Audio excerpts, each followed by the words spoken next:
مصائب قوم عند قوم فوائد.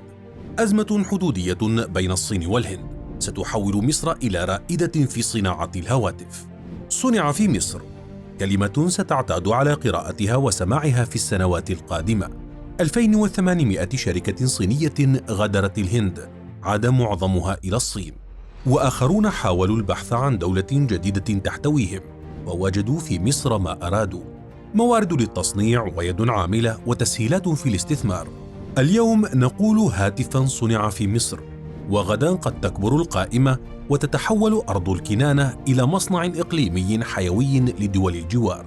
سامسونج ونوكيا وفيفو وإنفينكس وأوبو، هواتف أصبح ينقش عليها صنع في مصر.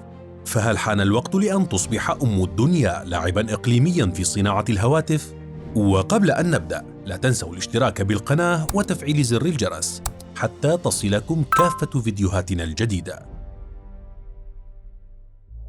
لكي نعرف أكثر كيف أصبحت مصر قبلة للشركات الصينية، سنعود معكم إلى يونيو عام 2020، وتحديدا إلى وادي جالون، وهي منطقة حدودية بين الهند والصين. في ذلك الشهر اندلعت هناك اشتباكات بين الجيشين الصيني والهندي، قتل على إثرها 20 جنديا هنديا و4 جنود صينيين. أثارت هذه الحادثة الكثير من ردود الفعل الهندية، وآمنوا في الهند أن الصين حليف عدواني لا يمكن الاعتماد عليه. وبدأت الهند التي لطالما فضلت أن تكون دولة حيادية الانحياز إلى الولايات المتحدة، كما باشرت أيضا بملاحقة الشركات الصينية وتضييق الخناق عليها، وخاصة الشركات التكنولوجية وشركات الهواتف التي تسيطر على 60% من سوق الهواتف الذكية في الهند. ومؤخرا قامت الهند باتهام أكبر 3 شركات محمول صينية بالتهرب الضريبي، وهي فيفو وشاومي وأوبو، وقامت أيضا بمصادرة الأصول لشاومي وفيفو، وذلك بالتزامن مع قيام الهند ببناء قطاعها التكنولوجي الخاص وتحقيق الاكتفاء الذاتي بعيدا عن الصين. هذه البيئة السيئة للاستثمار جعلت الشركات الصينية تهرول للفرار من الهند، وهنا جاء دور مصر التي استغلت الفرصة لتصيد هذه الشركات وإغرائها. صنع في مصر. عند الحديث عن هذه الصناعة، لابد أن نذكر أن أول هاتف صنع في مصر بأياد محلية أنتجته شركة سيكو، المعروفة لدى المصريين في ستينيات القرن الماضي بالمشروبات الغازية، لكنها قررت أن تتحول إلى القطاع التكنولوجي في عام 2003، وبدأت باستيراد الهواتف الذكية وبيعها في مصر، لكن هدفها البعيد كان تصنيع الهاتف محليا، وهو ما تمكنت من تنفيذه عام 2018، وذلك بالتعاون مع الشركات الصينية، حيث قامت الشركة بتصنيع أول هاتف مصري نقش عليه صنع في مصر. بلغت نسبة المكون المحلي فيه 45%، وبقية أجزائه كانت مستوردة. يقع مصنع سيكو في صعيد مصر في مدينة أسيوط الجديدة، تبلغ مساحته نحو 4000 متر مربع. طرحت الشركة 8 موديلات منه، وتراوحت أسعاره ما بين 1000 و4000 جنيه مصري، وسعت الشركة إلى تصدير نصف الإنتاج إلى الدول العربية والإفريقية.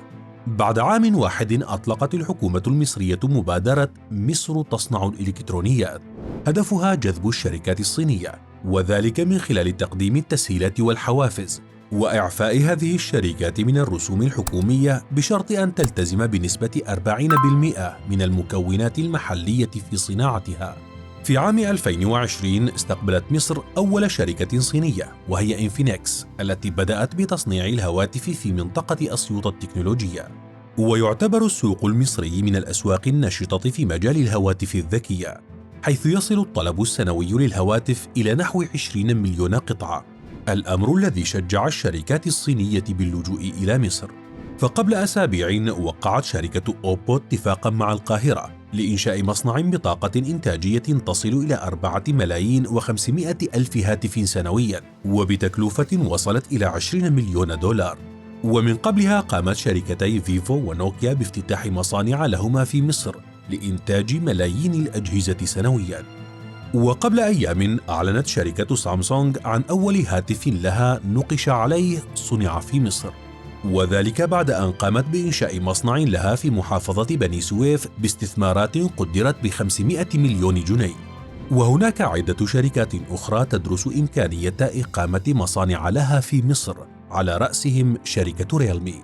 وعلى أثر هذه الاستثمارات تراجعت واردات مصر من الهواتف الذكية بنسبة 50%، أي ما يعادل 299 مليون دولار، وذلك خلال الأشهر الأولى من هذا العام. برأيك، هل تتحول مصر إلى رائدة في صناعة الهواتف بعد أن فقد الصينيون ثقتهم بالهند؟